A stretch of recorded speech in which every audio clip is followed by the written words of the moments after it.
चलिए साहब,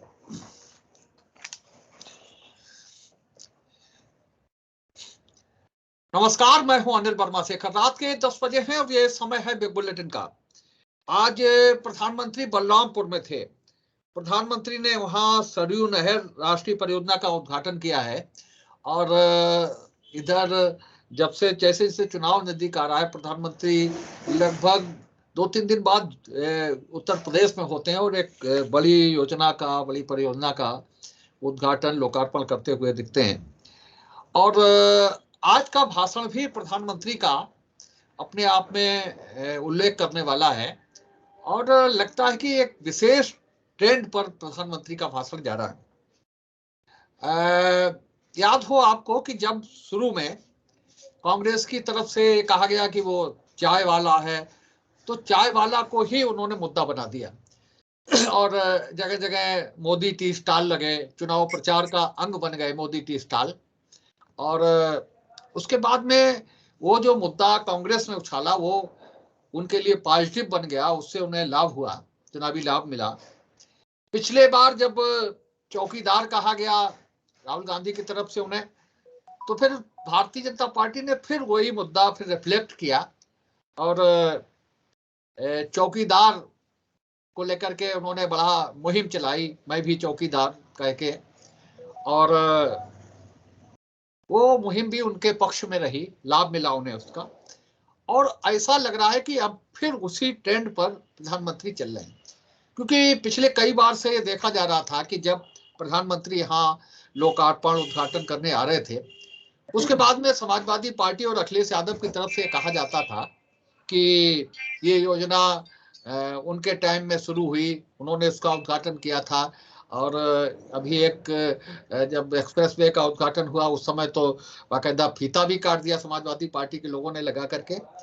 तो आज प्रधानमंत्री ने उसी चीज को रिफ्लेक्ट करना शुरू किया और उन्होंने कहा कि आज तो मैं जब दिल्ली से चला तो मैं इंतजार में था कि शायद वो कहें कि इस योजना का फीता मैंने काटा था और इस योजना का फीता मैंने काटा था, ये कहें प्रधानमंत्री, अखिलेश यादव की तरफ से ये बात कही जाए।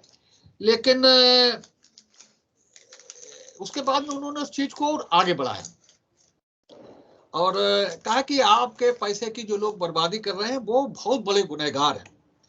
और वही उसी ट्रेंड पर चलते उन्होंने कहा कि मैं सुबह से इस बात का इंतजार कर रहा था कि शायद कोई कहे कि इस योजना का उद्घाटन, इस योजना का फीता मैंने काटा था और ये योजना मैंने शुरू की थी। उन्होंने अपने भाषण में आगे कहा कि कुछ लोग हैं जिनकी आदत है ऐसा कहने की, हो सकता है कि उन्होंने योजना का फीता बचपन में ही काट दिया हो।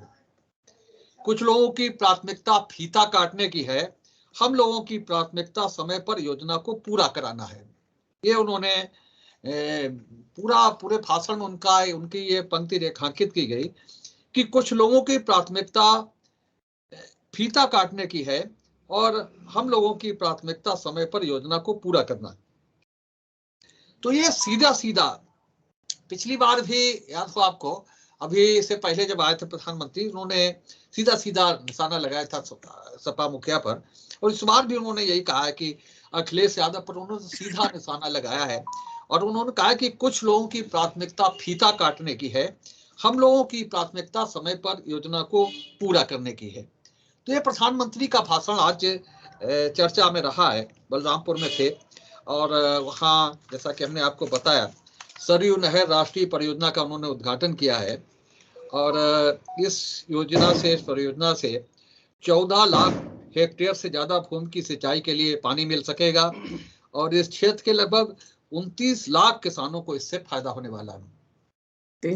तो ये उपलब्धि है सरकार की। और सीधे सीधे अब जैसा कि जो राजनीतिक और चुनाव के विश्लेषक हैं, चुनाव के एक्सपर्ट हैं, वो भी बार बार यही कह रहे हैं कि चुनाव सीधे सीधे समाजवादी पार्टी और भारतीय जनता पार्टी के बीच में है। तो वही ट्रेंड प्रधानमंत्री के भाषण का भी दिख रहा है। प्रधानमंत्री अब सीधे सीधे अखिलेश यादव पर हमला बोल रहे हैं और इस बार तो उन्होंने सीधा सीधा कहा है कि हमें लग रहा था कि हो सकता है सुबह किसी का बयान आ जाए, ट्वीट आ जाए कि इस योजना का उद्घाटन तो, इस योजना का फीता तो हमने काटा था।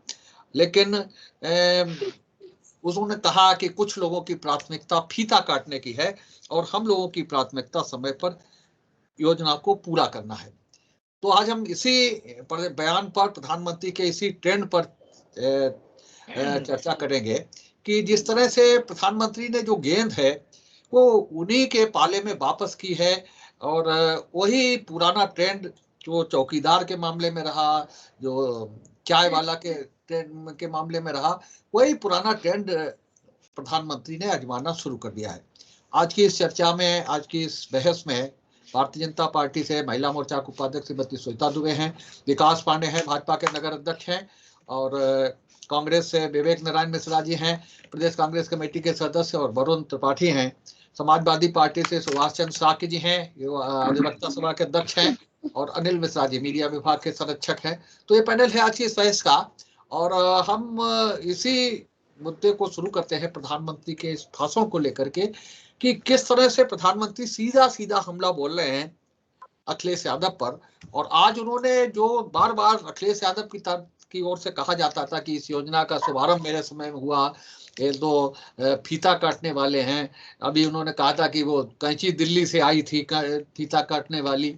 तो इस तरह के बयान अखिलेश यादव अक्सर देते रहे हैं पिछले जब भी प्रधानमंत्री आए। तो आज उन्होंने उस ट्रेंड को, उन्होंने खुद उनकी गेंद को खुद उनके पाले में फेंकने का काम किया है। तो ये ट्रेंड जो है, आज से नया ट्रेंड शुरू हुआ है। और जो बार बार ये अखिलेश यादव की तरफ से कहा जाता था कि साहब उद्घाटन हमने किया और ये तो साहब नाम बदल रहे हैं केवल, तो ये सारी चीज को लेकर के नई राजनीति शुरू हुई है। और उन्होंने कहा कि हमारी प्राथमिकता समय पर योजना को पूरा कराना है, उनकी प्राथमिकता फीता काटने की है। विकास पांडे, आपसे ही शुरू करते हैं आज की इस चर्चा को कि इस ट्रेंड के क्या माने जाएं, और क्या लग रहा है कि प्रधानमंत्री सीधे सीधे समाजवादी पार्टी पर हमलावर हैं? उन्हें लग रहा है या आपकी पार्टी को ये लग रहा है कि इस बार जो 2022 का रण है उसमें सीधा सीधा मुकाबला भारतीय जनता पार्टी का, सीधा सीधा मुकाबला समाजवादी पार्टी से होने वाला है? विकास। देखिए, बहुत बहुत धन्यवाद आपका। सबसे पहले तो वो बड़ी शख्सियतों का कोई कंपैरिजन नहीं है मेरे हिसाब से। ये लड़ाई निश्चित तौर पर दो ध्रुवों के बीच में है, एक राष्ट्रवादी ध्रुव है और दूसरा धृतराष्ट्रवादी ध्रुव है। तो ये तय जनता को करना है कि उन्हें धृतराष्ट्रवादी ध्रुव के साथ रहना है या राष्ट्रवादी ध्रुव के साथ जाना है। तो ये तय करने वाले हम आप कोई नहीं होते, ये उत्तर प्रदेश की 23 करोड़ जनता तय करेगी कि सामंतवादी सोच के साथ उन्हें जाना है या वास्तव में जो समाजवादी सोच है या जो समाज को साथ लेके चलने वाली सोच है उसके साथ जाना है। दूसरी चीज जहां तक है कि हम सबको भी पता है, माननीय प्रधानमंत्री उत्तर प्रदेश की एक बड़ी नहर परियोजना का उद्घाटन करने आए। उन्हें तंज भरे लहजे में नहीं कहा, उन्हें कहीं ना कहीं शिकायत रही, उन लोगों से शिकायत रही कि जिनके कार्यकाल में ये परियोजना 1978 में शुरू हुई, और 1978 में शुरू हुई परियोजना आज 40 साल होने के बाद भी पूरी नहीं हो पाई। मैं आपके मंच के माध्यम से ये उत्तर प्रदेश की जनता को और फर्रुखाबाद की जनता को एक बात और बताना चाहता हूं कि राजनीतिक महत्वाकांक्षा इतनी हावी थी कि परियोजना पूरी हो ना हो इससे कोई लेना देना नहीं था। 2012 में तत्कालिक सरकार के अनुरोध पर केंद्र सरकार ने इसे राष्ट्रीय परियोजना का दर्जा दिया, लेकिन रुपया एक नहीं दिया। वोट बैंक की यह परिभाषा है कि रुपया एक नहीं दिया और राष्ट्रीय परियोजना का इसे दर्जा दे दिया गया।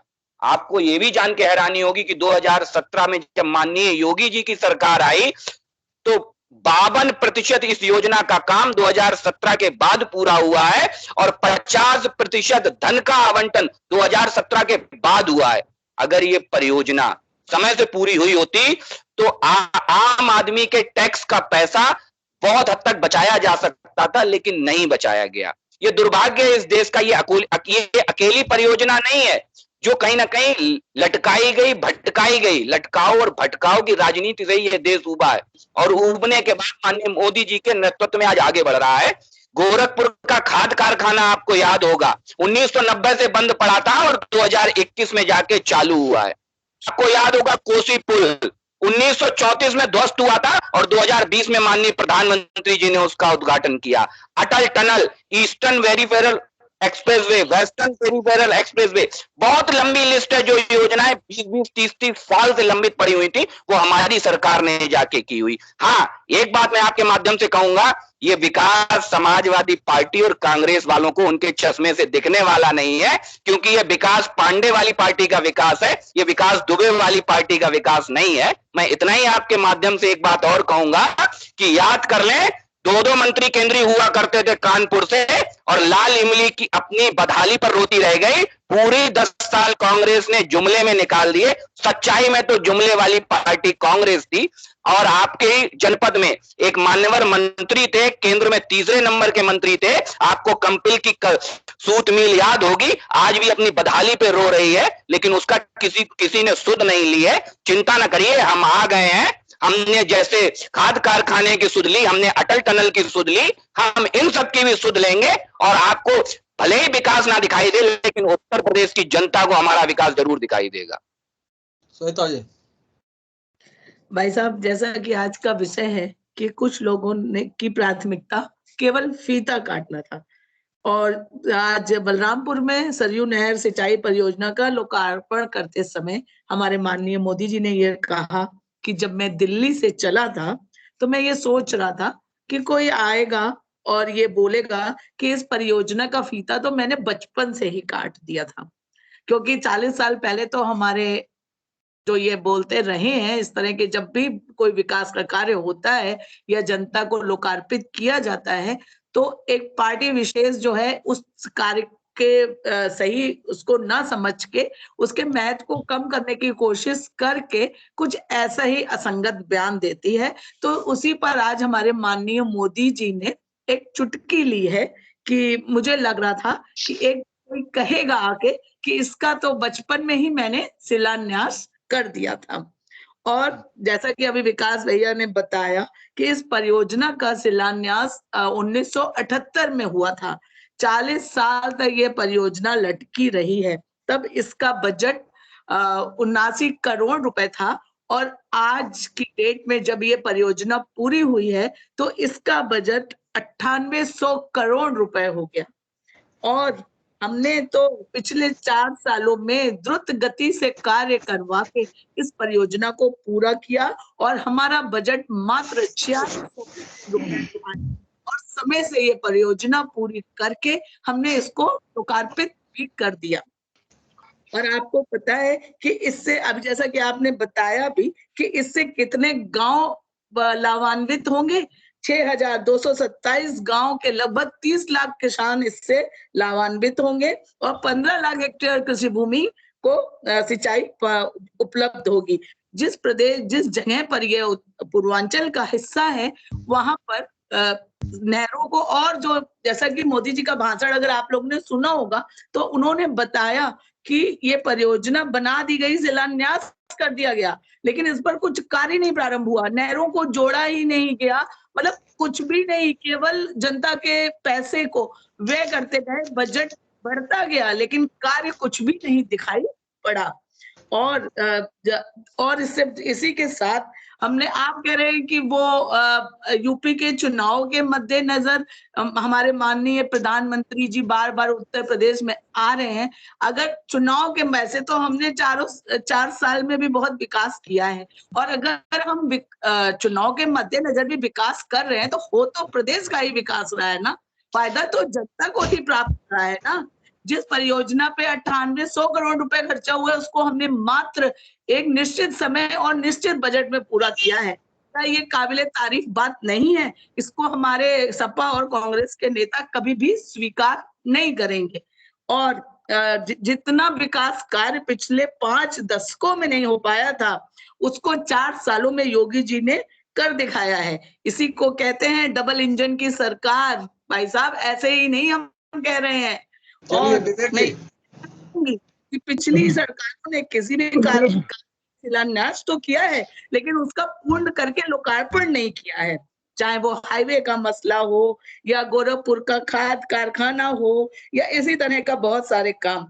तो हम लोग जो है कुछ भी कार्य करते हैं तो और शिलान्यास और लोकार्पण में अंतर है। शिलान्यास करके जनता के धन को खाने का एक माध्यम बनाया जाता है और लोकार्पण करके उसको कम समय में पूरा करके जनता को समर्पित कर दिया जाता है।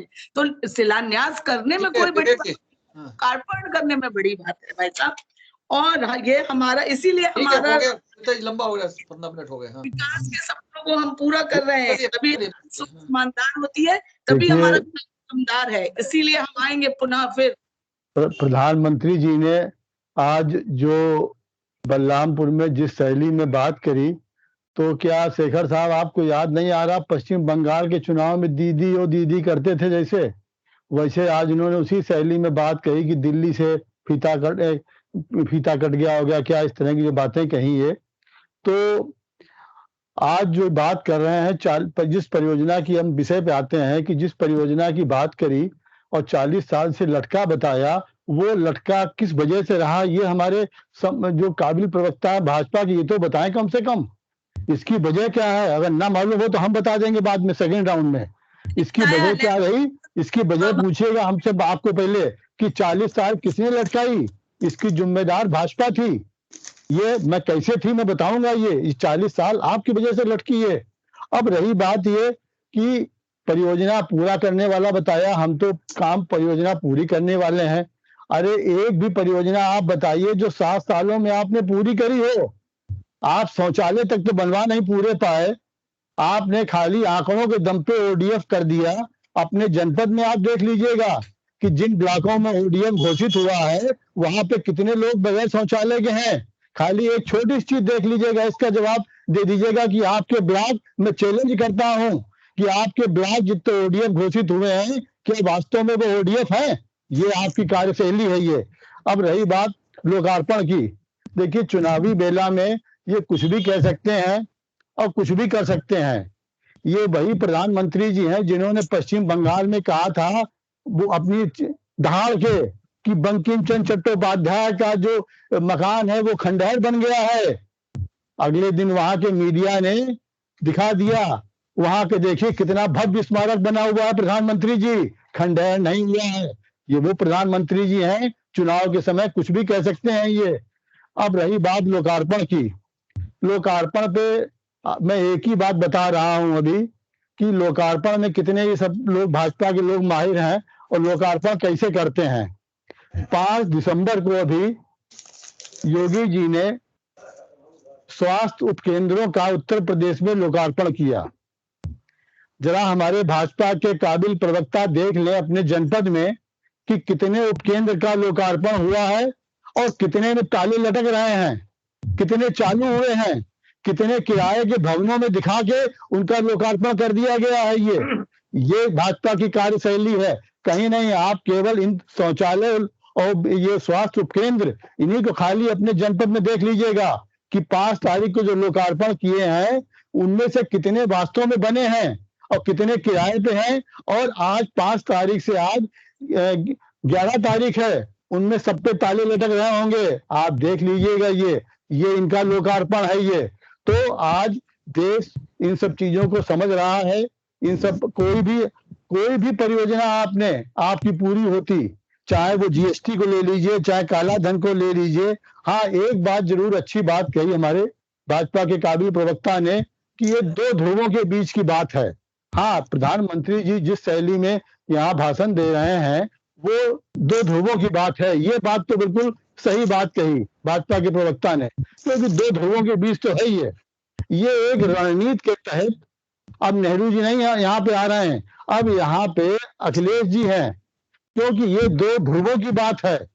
हमें चुनाव को 2 ध्रुवों में ले जाना है, इसलिए ये बात हमारे भाजपा के प्रवक्ता ने बिल्कुल सत्य कही है कि 2 ध्रुवों के बीच की बात है ये। तो अब रही बात राष्ट्रवादी की, तो राष्ट्रवादी की बात आप करते हैं। पुलवामा में 45 हमारे बेगुनाह जवान शहीद हो गए। मत बोलिए। आज तक 7 सालों में पुलवामा की 3 सालों में पुलवामा की जांच कर रहा हुआ, पुलवामा में आपने हासिल कर ली पुलवामा के दम पे। लेकिन पुलवामा के जो शहीद हुए उनके संग न्याय तो करिए। उसमें किसका दोष था, उसकी रिपोर्ट तो देश को बताइए। उसमें कितने लोगों को आपने गिरफ्तार किया? ये राष्ट्रवादी आप हैं खाली सत्ता के लिए? तो राष्ट्रवादी की बात। और रही बात आंकड़ों की, जो आपने आंकड़े बताए, तो आपके आंकड़ों पे ये पहला मौका आजादी के बाद है कि कोई भी भारत सरकार के आंकड़ों पर दुनिया में, आप भले यकीन कर लें, लेकिन दुनिया में जीडीपी के आंकड़े भारत सरकार देती थी। आज जीडीपी के आंकड़े विदेशी लोग अपने स्रोतों से जुटा रहे हैं, भारत सरकार के आंकड़ों पे यकीन नहीं कर रहे हैं। जो आप आंकड़े दे रहे हैं धन का, इसका, ये सब आंकड़े, आपके आंकड़ों की राजनीति सब खुल चुकी है आपकी है। और ये सब आप जनता को गुमराह करने के लिए, ये जैसे आप जुमलेबाजी करते हैं, आंकड़ों को भी आपने जुमलेबाजी का खेल बना दिया आपने है। याद करिए, नेशनल सांख्यिकी आयोग के अध्यक्ष जो है क्यों हटाए गए थे? क्योंकि बेरोजगारी पे उन्होंने आंकड़े सही दे दिए थे। इन सब बातों को आपको, ये सब देश देख रहा है ये, और आप अब देश के सामने इन बातों को लोकार्पण करके, लोकार्पण की हकीकत क्या है, आपके भाषणों की हकीकत क्या है, ये सब देश की जनता जान चुकी है और समय आने पे इनका जवाब देगी। इसीलिए आप सब जानते हुए अपनी नाकामियों पे पर्दा डालने के लिए ये दो ध्रुवों की राजनीति कर रहे हैं। ये बिल्कुल सही कहा आपने। जी दादा, जी सर, आपने बहुत अच्छा प्रश्न उठाया। ये सिर्फ चुनाव का स्टंट है। जहां जहां जिन जिन प्रदेशों में चुनाव होना शुरू होता है, वैसे ही वैसे हमारे देश के प्रधानमंत्री उस प्रदेश में इतनी सौगातें ले जाते हैं, इतनी सौगातें ले जाते हैं सिर्फ कागज पर, बाकी धरातल पर नहीं है। तो ये उत्तर प्रदेश में भी उसी स्थिति से, उसी चुनाव के क्रम में आए हैं। ना किसी तरीके का इनका विकास है, सब लोग देख चुके हैं। सिर्फ ये जानते हैं कि समाजवादी पार्टी ही केवल इनसे जो है विपक्ष में टक्कर ले रही है। तो उसी का केवल ध्रुवीकरण करने के लिए, उन्हीं को केवल इस तरीके से प्रचार करने, महिमा मंडित करने के लिए आ रहे हैं कि हम ही सब कुछ विकास किया है, हमारे अलावा आज तक देश आजाद हुआ तब से कोई विकास हुआ ही नहीं है। विकास सिर्फ हम ही करने आए हैं। और ये परियोजना 40 साल की लटकी हुई हैं या 10 साल की लटकी हुई हैं, इनका कोई महत्व नहीं है। सिर्फ और सिर्फ इनका काम है कि केवल झूठे प्रचार प्रसार करके उनका जो है उद्घाटन करना। और कोई भी एक भी परियोजना इनकी ये बता दीजिए इनने पूरी की हो, जिसका शिलान्यास किया हो, उसका उद्घाटन किया हो। एक भी परियोजना हमारे प्रवक्ता महोदय भाजपा के बता दें, कोई सिंगल गिना दें, तो हम इनकी बात को मान लेंगे। और बात रही विकास की, विकास इनका कौन सा है, ये हम बहुत दूर न जाके केवल एक बहुत छोटा सा उदाहरण आपको दे देते हैं। एक लखनऊ में डॉक्टर राम मनोहर लोहिया विश्वविद्यालय है, उसमें केवल अटल बिहारी वाजपेयी के नाम से एक विश्वविद्यालय खोला। इनने कोई ऐसा भी नहीं कहीं जमीन भी हो, वो डॉक्टर राम मनोहर लोहिया जी का जमीन है, उन्हीं का विश्वविद्यालय समाजवादियों ने बनवाया और उसके ऊपर 9वीं मंजिल पर ले जाके इनने विश्वविद्यालय के लिए वो किया। बताइए, तो इस तरीके से ये शिलान्यास और इस तरीके से ये फीता काटना, इस तरीके से ये लोकार्पण करना, तो ये क्या है? ये कोई विकास नहीं है, सिर्फ चुनावी स्टंट है। और ये केवल झूठा प्रचार प्रसार करके सत्ता में आना चाहते हैं और इनका कोई मकसद नहीं। देश की जनता जान चुकी है कि अब इन्होंने कोई विकास तो किया नहीं, तो इनको जो है सत्ता से बाहर होना। सिर्फ इसलिए प्रधानमंत्री को लगाया जाता है, ना कि जो है मुख्यमंत्री भी तो हैं, वो भी तो लोकार्पण कर सकते हैं, वो भी तो इस प्रदेश की जनता को जवाब दे सकते हैं। तो प्रधानमंत्री ही क्यों आते जवाब देने के लिए, जिस राज्य में चुनाव होता तो उसमें? मेरे तो यही मेरे प्रवक्ता महोदय समझ में आ रहा है। तो मेरा ये अनुरोध है, भाई विकास पे आइए, विकास करिए। क्यों जरूरत पड़े कि हमें जो है दिल्ली से कैंची लाके जो है लखनऊ से फीता ले जाके जो है हमें वो काटना पड़े? अरे हमें अपने प्रदेश का ही फीता हो, हमारे प्रदेश का ही जो कैंची हो, वो काम करे, वो उद्घाटन करे, तो बहुत अच्छा लगे। हम इससे ज्यादा और क्या शब्दों में बताएं आपको। मेरा इनसे सबसे अनुरोध है कि यहीं की कैंची, यहीं का फीता और यहीं का उद्घाटन कराएं तो ज्यादा बेहतर है। अनिल मिश्रा जी। हाँ शेखर जी, बहुत अच्छी बहस हो रही है, काफी कुछ जो है वो सवालों के जवाब भी आए और बड़ा सारगर्भित जो है वो लोगों ने अपनी बात रखी है और जो जनता के सामने जानी चाहिए। दो चीज चीजें इसमें रह गई हैं। बाकी तो जवाब करीब करीब जो है पूरे आ गए, लोगों की स्थितियां स्पष्ट भी हो चुकी है, कुछ बात रह गई। माननीय प्रधानमंत्री जी के भाषण में जब आपकी एंकरिंग हो रही थी तो मुख्य रूप से दो बात आई थी। एक तो ये कि उन्होंने बहुत ज्यादा बल दिया था इंतजार करने, और दूसरा जो है वो समय पे योजना पूरी करने का। मैं समझता हूँ कि कुछ चीजें जो इसके बारे में बता दूं, और पहली बात मैं और कह दूं कि बहुत अच्छा है कि जब एक बात तो साफ हो गई कि जब भारतीय जनता पार्टी के शीर्षस्थ नेतृत्व ने, माननीय प्रधानमंत्री जी ने नाम लिए बगैर भी, उसके बाद भी उन्होंने जहां पे इशारा किया है और वो समझ रहे हैं कि समाजवादी पार्टी को जो अभूतपूर्व जन समर्थन मिल रहा है आम जनमानस में, उससे वो चिंतित नजर आ रहे हैं, समाजवादी पार्टी को ही अपना विकल्प मान रहे हैं। एक बात। दूसरी बात ये पिछले उनके बयानों से स्पष्ट है, कभी लाल टोपी का बयान, कभी जो है वो अपने क्या कहते हैं ये फीता काटने का बयान। अच्छा, हमें तो बड़ा आश्चर्य ये हो रहा है कि माननीय प्रधानमंत्री हिंदुस्तान के, और जब उन्होंने शुरुआत करी तो उन्होंने कहा, भाइयों और बहनों, जब मैं दिल्ली से चला तो मैं इंतजार कर रहा था। ये सुन करके मुझे याद आ गया, सूनी अटरिया पे कागा बोले, मेरा मन डोले, कोई आ रहा है। कौन आ रहा था, किसका इंतजार हो रहा था, और हिंदुस्तान के प्रधानमंत्री का बेशकीमती समय कितना बेशकीमती है कि उसमें लोगों का इंतजार किया जा रहा है। और ये जो है वो अपने इंतजार का शौक जो है वो तो इनका पुराना चर्चित है। इंतजार करने की और कराने की माननीय प्रधानमंत्री जी की बहुत पुरानी आदत है। 12-13 महीने किसान इंतजार करते रहे, हमारी मांग मान ली जाए। उसके बाद में किसान बिल भी इंतजार करता रहा, हमें कब वापस लिया जाए। पूरा सर्वनाश होने के बाद फिर वो इंतजार की घड़ियां खत्म हुई पब्लिक की, और अभी तक इंतजार कर रहे हैं काला धन कब वापस आएगा।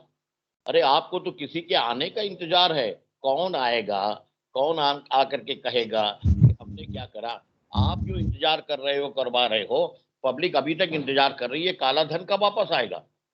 पब्लिक अभी तक इंतजार कर रही है शेखर जी की 15 लाख रुपए हमारे खाते में कब आएंगे। किसान जो है वो अभी तक इंतजार कर रहे हैं कि हमारी आमदनी दोगुनी कब होगी। अभी तक इंतजार कर रहे हैं कि अच्छे दिन कब आएंगे। 2014 से और 2021 तक का लंबा इंतजार जनता ने किया, अब और कितना इंतजार करवाएंगे माननीय प्रधानमंत्री जी। एक सवाल हमारा ये है। दूसरी बात ये, मैं एक सलाह दे रहा हूं यहाँ भारतीय जनता पार्टी के सभी मित्रों को, भाई मेरे बहुत हो गया है ये जुमलेबाजी से और चिलम भरने वालों के अपने जो है उससे जो है सरकार पर चलाइए। चिलम भरना अलग चीज होती है, नेतृत्व तो देना अलग चीज होती है। आ जाइए कुछ जरा थोड़ा सा प्रैक्टिकल बात के ऊपर आ जाइए। और हमें तो ये लग रहा है कि जनता ये कह रही है कि हम इंतजार करेंगे कयामत तक, खुदा करे कयामत। चलिए ठीक है, धन्यवाद। लग रहा है कि कयामत आ गई है हमारा। आदरणीय प्रवक्ता महोदय सुन लीजिए भाई, अब तो सुन लीजिए। अरे सुन लीजिए, कोई बात नहीं, सुन लीजिए, अब हमें भी सुन लीजिए। अभी पहला राउंड है ना, लक्ष्मण रेखा पार मत करना वरना सीधा हरण हो जाएगा। लक्ष्मण रेखा पार मत करो। अरे ना हो। अच्छा तुम लक्ष्मण रेखा बनाने वाले ने कह दिया कि पार कर लीजिए। लक्ष्मण रेखा बनाने वाले ने कह दिया कि पार कर लीजिए भाई साहब। पहली बात समझिए, ना इधर उधर की बात कर ये बता कि काफिला क्यों लुटा, कोई ये बताने को तैयार नहीं है। अब तुम भाई और सही स्वीकार करा आपने, हमें रह जनों से गिरा नहीं, तेरी रहमत का सवाल है। अरे की बात भी नहीं, अरे दिल की बात जुबान में आई जाती है मानवर, लेकिन मुद्दे हमारे हिंदुस्तान के प्रधानमंत्री इंतजार करने पे बेबस हो गया भाई मेरे। पहले ही राउंड में दूसरा राउंड ले आए, ले आओ दूसरा, ले आओ तीसरा। हम तो जवाब देने को बैठे हुए हैं, इसलिए कि पब्लिक जवाब देगी। तू इधर उधर की ना बात कर, ये बता कि काफिले क्यों लुटे। मुझे रह जनों से गिला नहीं, तेरी रहबरी का सवाल है, और तेरी रहबरी में इंतजार हो रहा है। काला धन वापस आ रहा है, महंगाई बढ़ती चली जा रही है, जुल्म बढ़ते चले जा रहे हैं। चलिए ठीक है, सुनिए भाई, मिश्रा बहुत टाइम हो गया, ठोकर लग रही है, बहुत टाइम हो गया। हाँ सुनिए, आम आदमी को ठोक दिया जा रहा है। लीजिए भाई, करवाओगे, अरे ये आखिरी बातें भी, आखिरी इंतजार करवाओगे कहने के लिए कुछ बचा नहीं आपके पास में। और जब कुछ नहीं बचता है जब कुछ नहीं बचता है भिजवानी बंद तब करिए। आदमी एक जगह बैठ के इंतजार करता है कोई आ रहा है। और सुनिए, बिल्कुल आ रहा है। यदा यदा ही धर्मस्य ग्लानिर्भवति भारत अभ्युत्थानम् धर्मस्य तदात्मनं सृजाम्यहम्। तुम्हारे जुर्म और जाति के बाद अखिलेश जी का ये अपने जो नया संस्करण है कि जो इंतजार कर रही है पब्लिक, प्रधानमंत्री जी इंतजार नहीं कर रहे हैं, आम जनता इंतजार कर रही है कि अब कौन आ रहा है, कौन हमें निजात दिलाएगा जुल्म से, जाति से, अन्याय से, नाइंसाफी से। हाँ, आप बोलिए। अगर भाई साहब आपका खत्म हो गया हो तो परमिशन हो तो अगर परमिशन हो आपकी, आपने की थी क्योंकि पहले राउंड की शुरुआत। हाँ, आप फाउल खेलोगे, हम भी खेलेंगे। हम चुपचाप सुनते रहे, हमारी बात पे पहले राउंड में शुरुआत आपने की और शुरुआत करोगे। भाई देखो, आप ही का कहना था कि हम छेड़ेंगे नहीं, छेड़ोगे तो हम छेड़ेंगे नहीं। आप वही तो कहते थे। एडिटर महोदय क्लियर करिए। एडिटर महोदय निवेदन है, मैं एडिट अरे हमने के बाद लगे कोई बात नहीं हो गई है। कुछ को अनिल भैया ने कहा था आप बोलिए, तब वो बोले हैं, आपको टोका नहीं है, आपने सुन नहीं पाया है। चलिए बोलिए भाई, समय नहीं है, बहुत 31 मिनट हो गए। हाँ, भाई साहब ने कहा, मैं कांग्रेस प्रवक्ता से बताना चाहूंगी कि मोदी जी के आज के भाषण का ये था कि जब हमने सत्ता संभाली थी तो 99 बड़ी परियोजनाएं लंबित पड़ी थी। क्यों लंबित पड़ी थी भाई साहब? आप शौचालय और जनक हित में फंसे हुए हैं, पहले ये बताइए कि आपके उसमें क्यों परियोजनाएं लंबित पड़ी थी। और दूसरी बात, सभा प्रवक्ता जी ने कहा आप फीता काट रहे हैं, हम कहाँ काट रहे हैं, हम तो जनता को समर्पित कर रहे हैं, फीता काटने का श्रेय तो आपको है, आप ही को वो किया गया है। नहीं वो तो आप काट रही हैं। आप बताइए, कोई भी एक भी परियोजना आपने बनाई हो, एक भी परियोजना आपने निर्मित की हो और उस परियोजना को आपने जो है आपने उसका उद्घाटन किया हो। आप एक परियोजना का नाम बता, आपको 10 परियोजना बता देंगे अभी तुरंत। एक भी गिना दीजिए, एक भी गिना दीजिए। शासन किया है, बताइए, एक भी गिना दीजिए। सुनिए जी, श्रीमान जी महोदय, अनुरोध है कि 2 मिनट केवल आप मुझे सुन लेंगे, 2 मिनट में मैं अपनी बात खत्म कर दूंगा। सबसे पहले तो समाजवादी चश्मे का मैं जिक्र कर चुका हूं कि उस चश्मे से भारतीय जनता पार्टी का विकास नहीं दिखेगा और हमें दिखाने का उन्हें शौक भी नहीं है। कारण कि हम जौहर यूनिवर्सिटी, अब सुन लीजिए भाई साहब, मैंने धैर्य पूर्वक सुन लीजिए। मैं जौहर यूनिवर्सिटी बनाने से हम चूक गए, हम कब्रिस्तान की बाउंड्री बनाने से चूक गए और उत्तर प्रदेश बनाने से तो ये विकास नहीं है, ये कोई विकास की बात नहीं है भाई। ये डर आपका मुझे देख के कभी अच्छा लगता है भाई साहब। समाजवादी पार्टी का डर देखकर भारतीय जनता पार्टी को अच्छा लगता है और हमें ये विश्वास होता है कि हमारी राह बिल्कुल ठीक है, हम उत्तर प्रदेश को बिल्कुल ठीक राह पर ले जा रहे हैं। क्योंकि जो डर, जो गुंडई का आलम समाजवादी पार्टी का था वो अब नहीं है और ये गुंडई का आलम दोबारा उत्तर प्रदेश की जनता वापस नहीं आने देगी। रही बात आपने आज का भी वापस नहीं आने देंगे। काम की भी बात लीजिए, आपने क्या हासिल किया आप ये बताइए। आप सुन लो, गुंडागर्दी की बात करते हैं आपने, तो महिलाओं के साथ जो है उनको जो है किया, उससे ज्यादा गलत आपके माहौल वापस नहीं आने देंगे। आप रामराज्य की बात करते हैं, आप रामराज्य की बात करते हैं और उधर जो है तीर हरा करते हैं। बताइए कहाँ आपकी दोहरी नीति है? आपकी नदी परियोजना के लिए बजट नहीं था समाजवादी पार्टी के पास, सैफई महोत्सव था, लेकिन सरयू परियोजना के लिए बजट नहीं था सबके पास। ये बजट सेंट्रल गवर्नमेंट का है, ये स्टेट गवर्नमेंट का नहीं है। ये बजट आपको मालूम होना चाहिए सेंट्रल गवर्नमेंट का, ये स्टेट गवरमेंट का इसका इसमें नहीं है। हमारे प्रवक्ता महोदय को यही नहीं मालूम है सेंट्रल में क्या है, स्टेट में क्या है। अटल जी की कब थी भाई, जरा मैं विस्मृति में हूँ थोड़ा। कांग्रेस एक मेरा सवाल है कि अभी उन्होंने के ऊपर सवाल उठाया, वो मुझे बता दें कि किस भारतीय सैनिक का सर ले गए थे उनकी सरकार में पाकिस्तानी, किस भारतीय सैनिक का? बड़ा सैनिकों के ऊपर राजनीति करने का शौक आ रहा है इस कांग्रेस को, सैनिकों के ऊपर राजनीति करने का शौक आ रहा है। कांग्रेस मुझे बता दे कि सैनिक सरकार चले गए थे और जिसके साथ फुटबॉल बना खिलवाया गया था उनकी सरकार में पाकिस्तानियों ने खिलाया था फुटबॉल बना के। कांग्रेस की दोहरी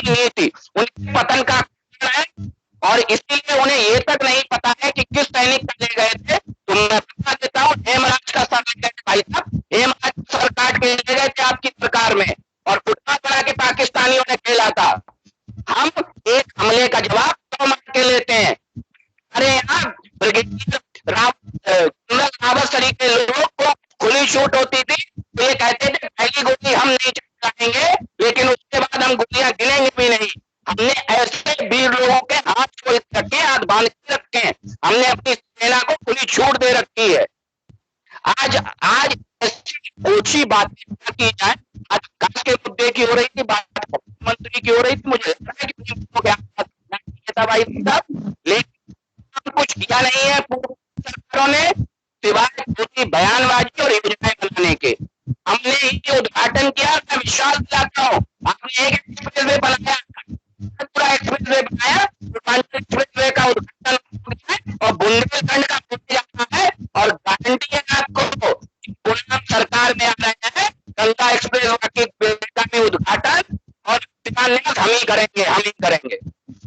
केवल चुनाव की वजह, चुनाव से पहले नहीं हुआ था। हमने अपने भाजपा के साथियों को चुनौती दी थी कि 5 तारीख के माननीय मुख्यमंत्री के लोकार्पण की जरा देखें, हकीकत बताएं, पता करें, फिर बाद में बताएं। दूसरा ये हमको बता दें कि अपने जनपद में कौन सा ब्लॉक ODF हुआ है, ये बता दें। उस गांव में अभी भी कितने लोग लोटा लिए हुए मिल जाएंगे, जरा जाके देख लें, जमीन पे भी निकले, ये इसी कमरे में बाहर निकल के देखें। 2 बातें मुझे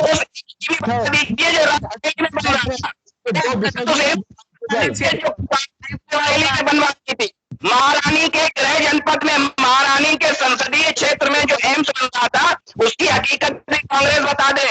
जो एम्स महारानी के जनपद में बन रहा था, महारानी के जनपद में, उसकी भी हकीकत बता दे जरा, कांग्रेस नहीं बताएगी। केवल सवाल और उन्हीं में उलझाए रखना चाहती है, रात की नाकामियां। हकीकत सुनिए, नहीं हकीकत बता रहे हैं। रायबरेली का एम्स सुचारू रूप से कहा है, और 2013 में उसकी OPD चालू हो गई थी। मान्यवर आप जानिए,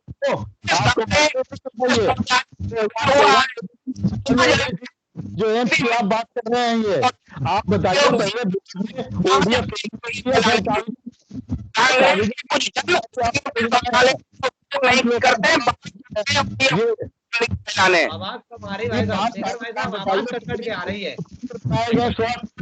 और कितने केंद्र चालू है। अभी 5 दिसंबर की बात है, उसको आप बताइए। आप रायबरेली बम्बई की बात कर रहे हैं, अपने जनपद में आप बताइए, हम आपके पेमेंट कर रहे हैं, आप बताइए।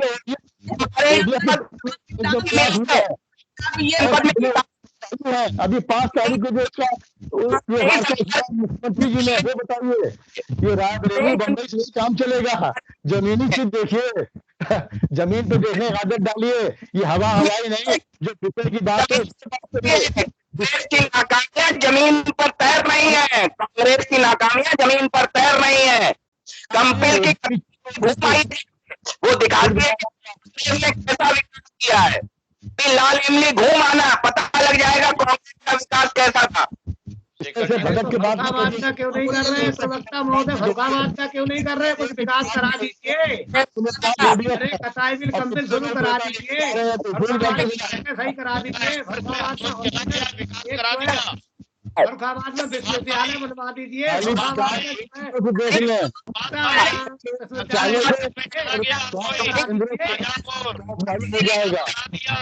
फर्रुखाबाद में नहीं आऊंगा, इससे बड़ा विकास होगा। कहाँ इनसे बात करो भाई, गंगा एक्सप्रेसवे विकास की बात करते हैं, एक सांसद हो जाएगा, मालूम हो जाएगा उनके शौचालय देखने पे।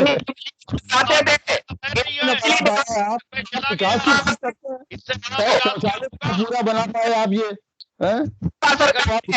करते हैं। सरकार में आपको कितनी बिजली जिसको आप कितनी बिजली मिल रही है? 24 घंटे बिजली मिल रही है आपको।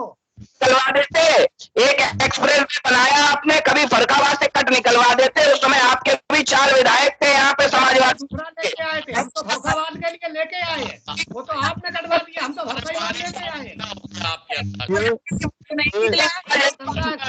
फर्रुखाबाद के लिए ही लेके आए थे। आप एक्सप्रेस वे की बार बात कर, ये सूट बूट वालों की सरकार है। ये एक्सप्रेस वे पे कितने लोग चलते हैं? एक्सप्रेस वे पे चलने वाली कितने % जनता है? आपने ओडीएफ में क्या किया, आपने शौचालय कितने बनवाए, आपने स्वास्थ्य में क्या किया? आप बार बार बात करते हैं हमने हाईवे बनवाए, हाईवे में कितने % लोग चलते हैं? अब बताइए आप ये, आप अगर जानते हो हाईवे के ऊपर उत्तर प्रदेश की या देश की कितने % जनता चलती है? आम जनता की बात करिए, जमीन पे आइए। आपके शासनकाल में चला गया सरकार है, आप बड़े लोगों की बात करते हैं। हवाई जहाज किराया घटा दिया हमने, है? आप ट्रेन के किराया बढ़ा रहे हैं, हवाई जहाज किराया आप कहते हैं हम घटा देंगे। आज प्रधानमंत्री ने कहा है कि कुछ लोगों की प्राथमिकता फीता काटने की है और हम लोगों की प्राथमिकता समय पर योजना को पूरा करना है। आज हम लोगों ने इसी प्रधानमंत्री के इसी भाषण पर, प्रधानमंत्री के भाषण के इसी अंश पर चर्चा की है। इसी के साथ आज की इस चर्चा को हम समाप्त कर रहे हैं यहीं पर। आज की इस चर्चा में भाग लेने के लिए विवेक जी का, अनिल मिश्रा जी का, श्वेता जी का, विकास का, सुभाष जी का और वरुण त्रिपाठी का बहुत बहुत धन्यवाद। हम सोमवार को फिर मिलेंगे एक नई बहस को लेकर, एक नए विषय को लेकर। तब तक के लिए इजाजत दीजिए। शुभ रात्रि।